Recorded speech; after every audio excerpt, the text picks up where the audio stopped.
UFC Vegas 25 Reyes versus Prochazka. What a card that we witnessed. Epic action throughout the main event was crazy. Smash that like button and subscribe to the channel. We're going to break down every fight, the bottom all the way up to the top. Talk about the matchups, what I thought of the event and the fights. And let's first talk about Filipe versus Luke Sanders. Dog of the week comes through here. Was very happy to see Filipe Colares get it done here. Luke Sanders in that first round was able to put it on him as kind of expected. Filipe comes back, wins the next two, gets himself a decision victory. It was an impressive, gritty performance. He took a lot of shots from Luke Sanders and kept coming forward. Colares has serious durability. He's a really fun guy to watch. At bantamweight normally, but he is fighting up at 145, as was Luke Sanders here, because it was a short notice fight. Filipe, though, he gets it done. He moves forward. We'll see what's next for him. He's a fun guy to watch. I don't know about being, top 5, top 10, but he's going to be someone fun to have around in the weight class. Sanders could find himself outside the UFC with this loss, but it was an action-packed fight, so they may keep him around. But Filipe moves forward. Good win for him to start off the night with our dog pick of the week. Next fight on the card, Andre Michelius and KB Bullar. Was not super impressed with Michelius' win here. I did think he would get the win. He did that, but it really wasn't superbly impressive by him. He did struggle a bit with KB Bullar's kicks. I mean, not like struggle as in losing the fight ever. It was all Michelius, but he didn't get that finish that I was really hoping for from him. He gets a win against a capable guy, the 7-2, now or rather 8-2 KB Bullar. You look at Bullar's first fight in the UFC, got knocked out with a jab. Underwhelming performance here. Does not seem to have too much boxing ability. Michelius gets it done. He also landed some takedowns. Nothing outstanding there for KB Bullar. He might find himself outside the UFC with this loss here. For Michelius, he moves forward in this 185-pound division. Middleweight, which is stacked, as is pretty much every UFC weight class at this point. MMA is really blown up. I feel like it's at a whole new level at this point, and all the weight classes are stacked with epic matchups that are looming, and we're going to talk about a bit more later. But Michelius was a good pick. I did think he'd get the finish, but still another win. Starts off the card very good for us here with Michelius getting it done. Loma Lookboonmee and Sam Hughes. Competitive fight here. Sam Hughes definitely didn't go down easy for being a plus 310 dog. She put on a pretty good performance. Gave Lukeboom a significant test, and I mean, if you were there betting on that fight, you were a bit nervous going into that scorecard reading, but Loma does win. Another good pick here in this matchup. I was very satisfied with that result of this fight, but it was competitive, and Sam Hughes is definitely a game fighter. Lukeboom, naturally, I mean, she would be much better suited for 105 pounds. That weight class doesn't exist in the UFC. She's very good. She's at 115. Let's see how far she can take it being undersized. Sam Hughes had the size advantage, and it definitely played into the difficulty of the test here for Loma Lookboonmee. Congrats to her. She does get it done. We kept it rolling with that one. The next fight of the night, Luana Carolina. Unfortunately, disappointing result. I expected more out of Carolina over Botello here. Botello had some moments. It was a competitive fight, but Carolina got the nod. She moves forward here. Botello, disappointing loss. Carolina definitely looked better than she did against Ariane Lipski. Was able to go the 3 rounds here. And I do think she has a place in these women's weight classes, but at 128.5, she did miss weight. Does she have to move up a class? I mean, if she misses weight, that's going to be an issue. We'll see. Maybe they give her one more shake, and then if she misses weight, then she'd have to move up. We'll see how far she can take it. I don't know exactly where the ceiling lies. I'm not seeing top of the top, at least not yet, from her skill set, but she does have some ability, and we'll see exactly how far she goes. But she did win against Poliana Botelho in a pretty big upset, an upset that not that many people counted on. I didn't think, at least, but congrats to her, a good win, and she's definitely improved her form. Next fight on the card, TJ Brown and Kai Kamaka III. It was a very interesting fight. I think people felt that Kai Kamaka should have won it. I picked TJ Brown to win as an upset. We got the upset pick correct. But at the end of the day, it was a competitive fight. I thought it could potentially be very competitive. Kai Kamaka loses the decision. He strongly felt he won. I think I could see the scorecard being given to him. But they give it to TJ Brown, and that's the fight game when you leave it in the hands of the judges. TJ Brown will move forward. Kai Kamaka now gets another loss in the UFC. I do think he has a pretty decent skill set, and he will bounce back from this. But disappointing to get a controversial decision loss in this matchup. But TJ Brown gets it done, which was a good dog pick, even if the scorecards were maybe a bit off there. Now, the next fight was the featured prelim, Luana Pinheiro and Randa Markos. It was a tricky situation. I've watched it back a couple of times. Look at it how you want. Either Pinheiro was seriously hurt by that up kick and then had a delayed reaction, how she fell back, or she kind of put it on a bit and made it seem like she was more hurt. She did, get the eye poke, which, deducted the point there, and she was in a bit of trouble. Randa Markos now has a losing record at 10-11. Pinero has pretty decent skills. If she was actually hurt by the up kick, I can't say what she felt. It was an illegal strike. She has every right to take the disqualification there. Could have she continued? Maybe, maybe not. I don't know. At the end of the day, she chose that route. It was an illegal strike. I hope that she wasn't acting. I know there was some jokes on Twitter and whatnot, but we'll see. I don't know. I think the win is a win, a disqualification. However, if it was acting or not, we've seen these weird things happen more and more often, like fighters getting out of the fights. But, I mean, she did get kicked in the face. But the reaction, when you rewatch it just looked a little funky. But at the end of the day, she could have had a delayed reaction. There's been knockouts where fighters have delayed reaction. She goes back, and then she really starts feeling it. So, I'll give her the credit where it's due. That's how she chose to react. Or rather, that's how she reacted, whether she chose to or not. She gets a win. She moves forward. I don't know how good this was for her stock. She was in a fairly competitive fight with Randa Markos. Do they run it back? Probably not. I wouldn't be super opposed, but I doubt it. Randa Markos 10-11 now with 35 years of age. Pinero 9-1 on the rise up. They probably don't run it back. Pinero will fight somebody else here. I don't think they'll be doing that Randa Markos rematch. But let's get to the main card, because I know that's what a lot of you are here for. The main card, Merab Dvalishvili, Cody Stamann. Cody Stamann was very difficult to deal with for that first round and a half. But as the fight went on, started getting more tired. And that's when Merab Dvalishvili does his best work, landed some takedowns, attacked. But at the end of the day, Stamann was game as they come, had Merab in some positions at the end of that fight. I gotta be honest with you, I was impressed by Stamann and Merab here. They're both very high level with similar styles. Merab had good moments, as did Stamann, but Merab probably did deserve that decision, I think. And I am glad he got it. He moves forward in this stacked bantamweight division. Let's pull up the UFC bantamweight rankings. I'm going to pull up the unofficial rankings because they have the next fight. And they're about accurate enough on MMA rankings here. Or rather, ranking MMA. All right, so this is the weight class. And we're talking about Merab, 16, he's ranked here. He lost to Ricky Simon a while back. I don't think they'd give him someone like Sean O'Malley. Could see him fighting the winner of Rafael Assunção and Kyler Phillips, depending on when he wants to fight again. Or he could fight the winner of Davy Grant, Marlon Vera. Honestly, I wouldn't even be opposed to Merab and Jimmy Rivera. If that fight's available, I'd actually be interested in it. I'd be very interested to see how that fight plays out. So that's maybe an idea. Dominick Cruz will always be on the table, but I don't think he'd take a fight against Merab Dvalishvili. And the higher up you get, the less likely. I don't think he's getting top 10, possibly top 11, though. I think that maybe Jimmy Rivera. I'll look up the actual UFC rankings because I want to pull up the legit rankings now that we know bookings here. Let's pull it up. Give me one moment. Okay, bantamweight division. Merab was ranked 12, so I don't know what the ranking MMA had him at. Damn. Rivera's 11. Frankie Edgar, I don't think they'll do that match. I don't know. I think Merab might be stuck fighting number 11. He might not get a super jump, or if he's waiting a bit, could be the winner of Assunção and Phillips. Depending. It's a tricky situation Merab's in. I don't necessarily think they're going to give him the biggest of fight just yet. I could see Merab versus Jimmy Rivera.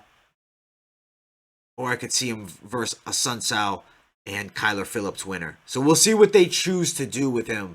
but I don't necessarily think he'll be fighting any of these top of the top guys. Not that he's not at the level, he's very good, but I just don't think the UFC will do such. But now for Cody Stamann, let's talk about what's next for him. Gonna be a bit of a setback, but honestly not a terrible one. I don't hate the idea of the loser of Assunção Phillips versus Stamann, but I will say he probably will take a bit more of a step back than that. Could see, I believe he already beat Casey Kenny. No, did he not fight Casey Kenny?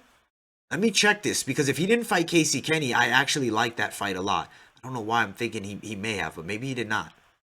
No, he did. He hasn't fought him. He has not fought Casey Kenny. I like Casey Kenny versus Cody Stamann next. I don't know what you guys think, but I think that's a very interesting fight, and I want to see it. I'd be very interested to see what happens there. Next fight of the night, Sean Strickland and Krzysztof Jotko. Also, that was another proper pick, so we got some fire going here. Sean Strickland, Krzysztof Jotko. Strickland wins that fight, unanimous decision. Didn't get the knockout we were hoping for, but at the end of the day, put on a pretty good performance against Krzysztof Jotko, who's a difficult guy to deal with. He's got a 3-fight win streak going for him. Strickland's relaxed. He's calm. He boxes well. He moves well. He deserved the decision. And he did everything right in that fight. He didn't get the finish, unfortunately, which I think maybe delays his stock a bit, but not by much. He's technically now ranked 15 by the UFC. Get the official rankings up at the same time.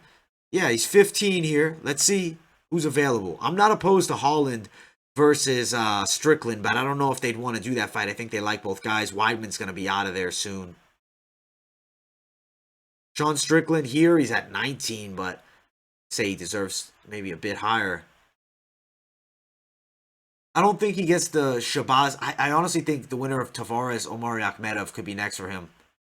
To be 100% honest, that actually could be the next fight for him, even though I don't love the Akhmedov matchup if Tavares loses that fight. If so, I mean, also Kevin Holland's looming. Uriah Hall and Sean Strickland would be an entertaining fight that I would watch, but I don't know if Hall would want that step back in the rankings. I mean, you look, Hall is 8, Strickland's 15. More likely Kevin Holland or Brad Tavares next. He'll be out of here soon, being Weidman. We'll see exactly what the UFC chooses to do, but those are some options for Jotko. Going to be a bit more of a step back.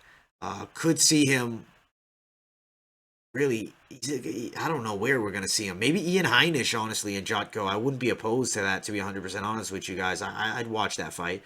I think it would be interesting. Or it could also be the Hernandez Puna Soriano loser for Jotko. Overall, though, Sean Strickland put on a good performance, and I'd say he will move forward, and I'm very excited to see where his ceiling lies. How high can he take this? Now, this fight ends in a draw. Surprising to see a draw. I mean, but Cutelaba put it on Dustin Jacoby in that first round. In the second round, Dustin Jacoby was able to win. It was a 10-8 first, though, most definitely. Cutelaba was dominant, clinching, controlling, attacking with strikes in the clinch, having Dustin Jacoby's back. Just all over bad situations. It was dominant. His wrestling looked incredible in the first. Started getting maybe a bit tired. The next round, edges it out to Jacoby. Or rather, Jacoby won that next round, but it wouldn't edge him the fight. And then the third round, close. Both had their moments. Dustin Jacoby had some of his. He finishes in a dominant position on Ian Cutelaba. And judges, they call it a draw here. Dustin Jacoby, Cutelaba, maybe they run it back. It was an action-packed fight. I would definitely be open to seeing it again. Maybe they're put in different situations.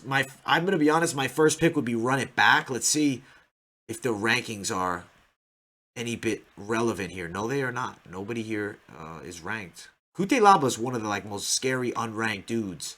No, he's not ranked. Light heavyweight is stacked, guys. It's pumped up. And there's Jiri Prochazka.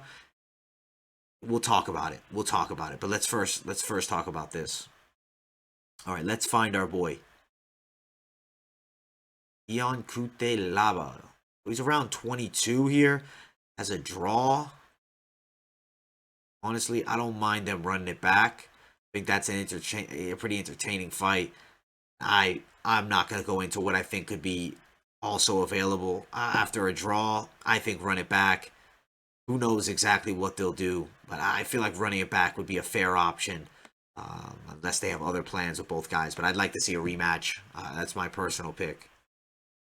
Next fight is the co-main event, and it was lightning fast. Giga Chikadze looks like an absolute phenom. Stops Cub Swanson, body kick, TKO, done. Fight over. Second round. I mean, rather, in the second round, 8 seconds in. I mean, what, it was a minute? A minute 3? A minute 3. Giga Chikadze looked fantastic. His striking is just so good. He gets the knockout of Cub Swanson. This is what he needed. This was a huge moment for his career. He did fantastic here. I was very happy to see it. Congratulations to Giga Chikadze, who skyrockets forward in the rankings, I believe. Let's see if Cub is still ranked inside of the top 15. Yes, he was number 15. Giga Chikadze 14. This is the biggest win of his career. Anybody else love Edson Barboza versus Giga Chikadze? I think that is an incredible fight. Quickly check out Edson's booked. Because if he's not booked, that's my pick. That's the fight we have to make. That would be one of the best striking fights ever. All right, he's fighting Shane Burgos on the 15th. The winner of that fight maybe gets Giga Chikadze. If not, I'd give him Josh Emmett. That's another fight I'd be interested in. I'll be honest, I think Giga Chikadze is the real deal, guys. Like, he's looking phenomenal. He's adapted. He comes from such a high-level kickboxing background. Start improving that takedown defense, getting better on the ground. You got a serious contender. And at 6 feet tall, I'm telling you guys, keep an eye on Giga Chikadze. I'm calling it now. He's striving towards being a legitimate contender. He's gotten way better in his past few fights. And getting a stoppage win like that over Cub Swanson, incredible. Giga Chikadze is real, and he's moving towards a big fight. If I'm picking it, I'm giving him Edson Barboza maybe, but Edson, where's he ranked? Edson, the official UFC rankings have him at 12. I think you do Edson Barboza versus Giga Chikadze. If you don't want to do that fight, I mean, granted, he's fighting Shane Burgos, so I guess you can do the winner of Shane Burgos and Edson Barboza, or the loser, really. I'd be open to either. If not, I mean, do they want to really match him up against another hot prospect? I highly doubt it. It's crazy to see the rankings in this weight class, featherweight. A lot of new names and faces there, and Giga Chikadze is, trust me guys, he's on the rise. I'd say winner of Edson versus Shane Burgos next, but he might want a quicker turnaround than that. So really it's whoever's available and maybe ranked. Cub Swanson, going to be a bit of a setback. Might find himself outside the rankings. If I have to pick an opponent for him. You already fight Andre Fili? I don't know if he fought Andre Fili before, because if he didn't, I'd be interested in seeing that fight. Let me double check. At the top of my head, I don't think they fought, and I think him and Fili's an interesting fight. He fought him years ago. No, it doesn't look like he fought Andre Fili. Let's do Andre Fili versus Cub Swanson next. I think that's a good fight, and I think that Cub has a legit chance to get the W. I think that's a pretty fair fight for Cub Swanson. I really do think he'd win that one as well. But now let's move to the main event. If you haven't yet, guys, smash the like button and subscribe to the channel. We had a great card, great performance, and we had a ton of great action. Covered it all. Make sure you guys smash that like button and subscribe here at MMA Experts. Keep it locked in. Now, main event, Dominick Reyes and Jiri Prochazka. Wow. Jiri Prochazka is a different type of animal, and I think he might be the scariest light heavyweight we've seen in a long time. Forward pressure, the aggressiveness, the constant attack. Reyes had really no answer. I mean, he did land a takedown at one point, got top position, did land a pretty good straight, but he was getting beat on throughout. Jiri was just constantly attacking and wasn't getting tired. The guy's gas tank is incredible. He goes out there and puts on a clinic on Dominick Reyes. The beating he put on Dominick was incredible. I'm super impressed by Jiri Prochazka here. The spinning back elbow, the icing on the cake, that was insane. Dominick Reyes, I was actually fearful for his health. I mean, that was devastating, and I really think he needs a fair amount of time off. I don't know, man. That's one of those knockouts where it's scary. That's 2 straight knockout losses, and this is the most devastating knockout. I mean, he went out flat, and it took him a while to get up. Jiri Prochazka is the scariest man on the planet. At least in the light heavyweight division. Scariest light heavyweight on the planet. Francis is up there. Looming. All right, the fight to make for Jiri Prochazka next is title shot. He's fighting the winner of Glover, Jan Blachowicz, and I think that this is a guy that could dethrone Jan potentially here. We'll break down that fight if it's booked. If Glover somehow wins, we'll break down that fight too. But I really think Jiri Prochazka is a problem. 6'4", 80-inch reach. high-level striking, solid grappling game off the back. Dominick Reyes was outmatched. He had some moments. He showed a lot of heart, but man, what a performance. I thought Reyes would maybe have a shot to get it done. He was not a super confident pick. Wasn't someone I was going to bet the house on. But I did think as a dog he was live. But goddamn, he was live. But Jiri's on a different level. Crushes Dominick Reyes' face and just beat the hell out of him. The knockout was devastating. It's going to be a hard setback for Reyes. I really think he needs to take some time off. That Jon Jones fight he had was excellent. And he really was close to winning. It was a split decision. But he's not there. It's not anymore. It's not Jon Jones. You know, the results are not just going to keep following. He's had some real struggles and bad knockout losses. And there's some scary guys out there. Jon Jones and Jiri Prochazka fight that would be crazy. I don't know if it's going to happen. It's probably just different timelines. But man, 28-3. What does he got? 25 knockouts. Solid chin. Aggressive. Fan-friendly style. I think this guy is on his way to being a UFC star. 25 knockouts, 2 submissions, and 1 decision. You look at his losses, 2 knockout, 1 submission. The guy has only been the distance once. 25 wins by knockout, 2 wins by submission on the record too, and then 1 decision victory. This guy is the realest of deals, and he proved that tonight and really sealed the deal. I said, you know, he's beaten some good guys, and he's beaten, you know, Volkan, but I didn't know if he was Reyes level. No, he's much beyond, and he might be beyond every fighter in the light heavyweight divisions level, period. I think Jiri needs to be in that title fight. I feel like he's on his way to being a UFC superstar, and I think MMA is on another level at this point. There's just some phenomenal talent and stars in the sport that's just unlike any other time. And I think Jiri Prochazka is well on his way to being a star. The guy's style is just poised for success. I cannot wait to see him in a main event on pay-per-view fighting for a world title, because that's what's next. For Dom, I'll give you an opponent because I probably have to, right? Obviously, I want him to take about a year off, or at least 6 months. I want him to really recover from this knockout because it was really bad. I'm not opposed to the Thiago Santos fight if that's available at that time. I'm also not opposed to the Anthony Smith fight. I'm not opposed even to a Volkan Oezdemir rematch. Even fighting Johnny Walker at this point for Dominick Reyes. I think he needs a bit of a step down in competition. I don't think he should be fighting the top of the top guys back to back to back. Maybe Santos, but even that might be a little too much for him. Even Smith, that's a difficult fight. He might have to step back and fight.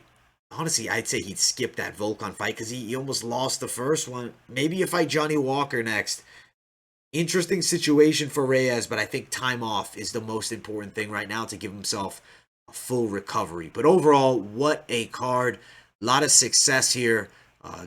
Did have, we'll count it. Let's count it from the bottom. We got 1 win, 2 wins, 3 wins, 1 loss, 4 wins, 1 loss, 5 wins, 1 loss, 6 wins, 1 loss, 7 wins, 1 loss, 7 wins, 1 loss, 1 draw. 8 wins, 1 loss, 1 draw, and we got 8, 2, and 1. Pretty good. And Jiri Prochazka sealed his name.